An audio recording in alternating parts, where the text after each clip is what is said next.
Tyler Grant was the star of Jefferson High, a beloved football player admired by everyone until one morning, his skull was crushed behind the school's maintenance shed, turning the campus into a scene of horror and suspicion. The morning at Jefferson High School began like any other autumn day, with a crisp chill in the air and the faint scent of fallen leaves drifting across the campus. Students hurried along the walkways, backpacks bouncing with each step, as excited chatter filled the hallways. Posters for the homecoming football game covered the walls, and banners fluttered outside, their bright colors reflecting the sun. Among all the activity, one figure stood out: Tyler Grant, the school's star football player. His reputation as a skilled athlete and natural leader made him a familiar presence to teachers, classmates, and even strangers in the town. Everyone knew his name, and nearly everyone admired him. Tyler moved through the morning with his usual energy, smiling and greeting people, shaking hands with classmates, and preparing for the practice that would determine the team's strategy for the big game. His friends noticed nothing unusual. He joked, laughed, and carried himself with the same confidence he always had. Yet, beneath the surface, a subtle tension seemed to linger. Shadows stretched across empty hallways and secluded corners, places no one usually paid attention to.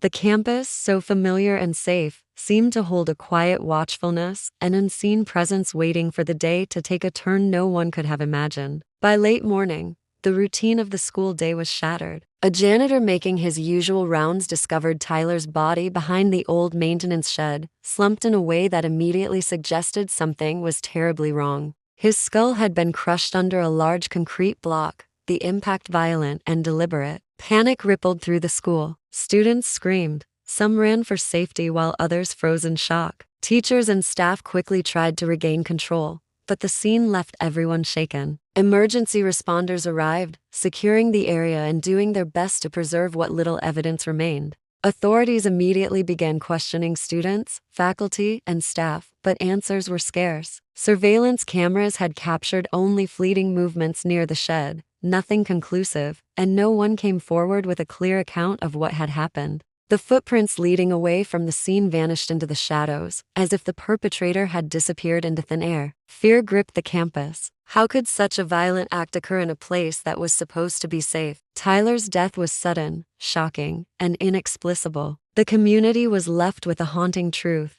Someone, for reasons unknown, had committed a calculated act of cruelty in the heart of their school, and no one knew who or why. Investigators quickly shifted their focus to reconstructing Tyler Grant's final hours, hoping to uncover even the smallest clue that could explain the brutality of his death. They discovered that he had attended early morning practice, arriving before most students, and had interacted with teammates in the usual lighthearted manner. No one recalled seeing anything out of the ordinary, and Tyler seemed entirely unaware of any looming danger. Yet, the evidence at the scene told a different story. The concrete block that had crushed his skull had not simply fallen. It had been deliberately placed, its immense weight ensuring a fatal outcome. The area behind the maintenance shed drew particular attention. Few students ever ventured there, and even staff rarely entered the narrow service corridor. Surveillance footage showed gaps during the critical hours, as if someone had intentionally avoided cameras. Footprints led to a side entrance that was rarely monitored, then disappeared entirely, suggesting the perpetrator had planned an escape with careful precision. Every detail indicated that Tyler's death had been premeditated, not the result of a random accident. As the investigation deepened, authorities began to explore Tyler's personal life for possible motives. Social media messages and school records revealed that he had received anonymous threats in the weeks leading up to the incident. At first, they seemed like harmless pranks, the kind of teasing common among high school students. But the language in the messages was increasingly intense, and the timing coincided with Tyler's involvement in uncovering a cheating scandal on the football team, something he had quietly reported to school officials. This opened the possibility that his murder was an act of revenge, directed at him for exposing secrets that others wanted to keep hidden. The town grew tense as rumors spread. Parents questioned who could commit such a violent act. Students whispered theories in hallways, and even faculty struggled to maintain a sense of normalcy. Authorities began investigating not only students, but also anyone with access to the campus, including former students, maintenance staff, and outsiders. The lack of witnesses or concrete leads made the investigation feel like chasing shadows, each step revealing more questions than answers. Investigators also found a troubling pattern. Minor accidents had occurred near the same area in previous months. Falling objects, unreported injuries, and strange sounds had been noted but dismissed as coincidences. Tyler's death now seemed like the horrifying conclusion of a series of escalating events, and the chilling possibility emerged that someone had been planning something far more sinister for months. The investigation was no longer just about finding a killer, it was about uncovering a hidden danger that had been lurking in the shadows of the school, waiting for the right moment to strike. The investigation into Tyler Grant's death took a chilling turn when forensic experts examined the concrete block that had ended his life. They discovered traces of an unknown chemical on the surface, a residue that made the block heavier and more dangerous. It became clear that Tyler's death was no accident. Someone had deliberately enhanced the lethality of the object, ensuring it would cause maximum harm. This revelation sent shockwaves through the investigators. The killer had not only planned the attack, but had done so with calculated precision, choosing the location, the timing, and even the method to make the crime appear accidental. Authorities broadened their focus, examining Tyler's digital footprint for clues. They discovered that he had received multiple anonymous messages in the weeks leading up to his death. At first, they seemed like harmless pranks, but the tone grew increasingly threatening. Some messages suggested an obsession with Tyler, others hinted at knowledge of his daily routines, including when he would be alone on campus.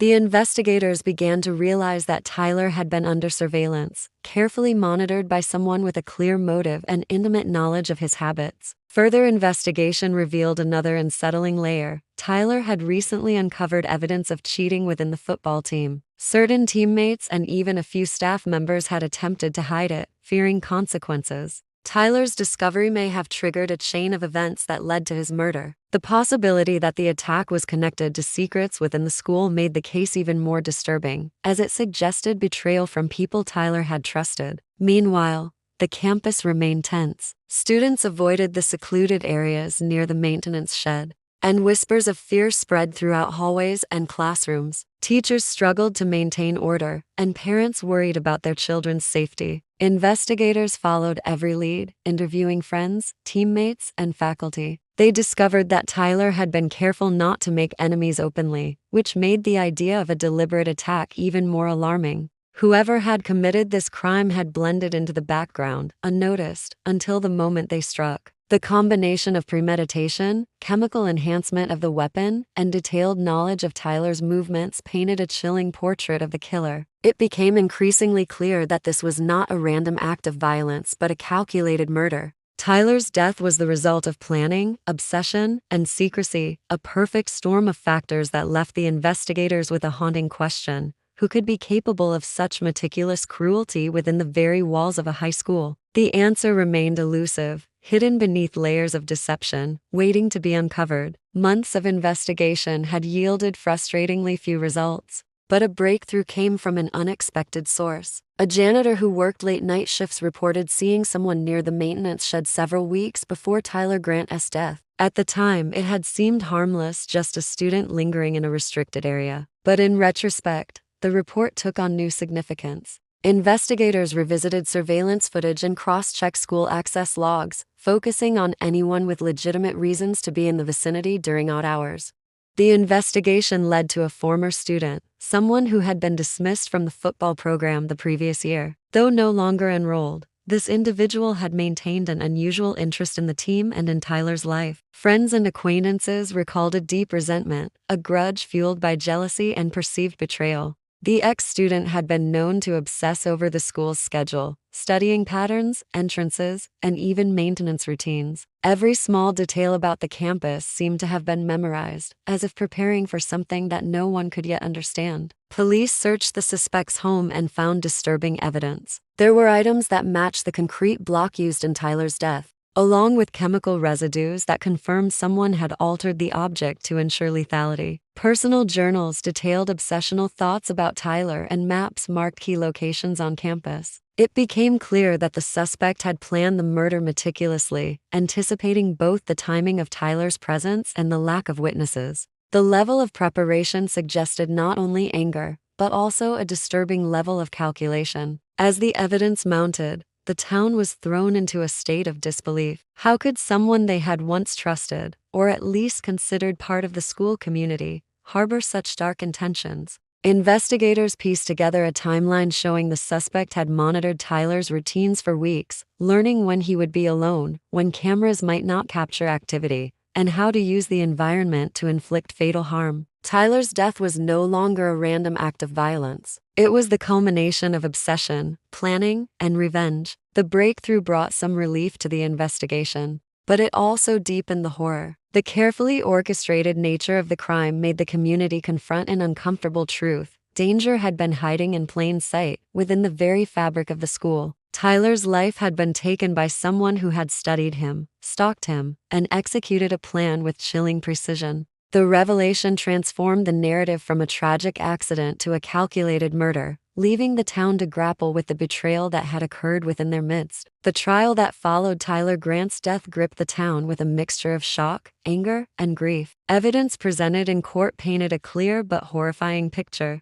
The suspect had not only planned the murder meticulously, but had manipulated others into unknowingly helping cover the tracks. From tampering with equipment to exploiting gaps in the surveillance system, the killer had ensured there would be few clues leading back to them. Every detail, from the chemical residue on the concrete block to the map surveillance blind spots, revealed a mind consumed with obsession and revenge. Witnesses described Tyler as a talented and trustworthy young man who had never sought conflict, making the motive all the more chilling. The prosecution argued that the murder stemmed from jealousy, anger, and the desire to punish Tyler for uncovering secrets within the football team. The defense attempted to portray the suspect as a troubled youth who had not fully understood the consequences of their actions, but the overwhelming evidence of premeditation left little room for doubt. By the time the verdict was read, the courtroom was silent, the weight of the truth settling over everyone present. The community struggled to process what had happened. Parents were shaken,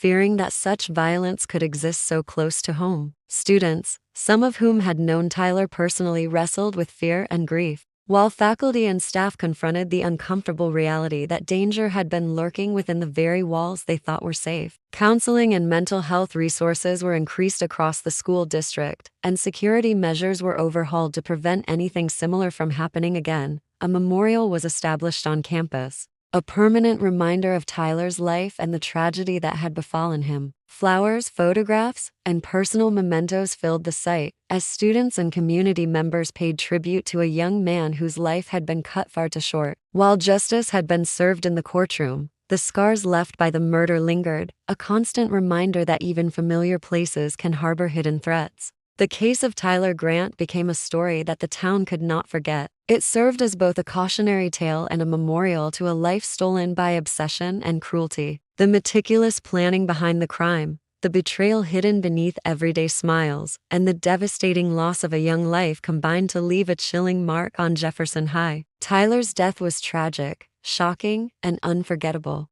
A haunting reminder that evil can sometimes exist in the most ordinary of places, and that vigilance, trust, and community are fragile in the face of deliberate cruelty.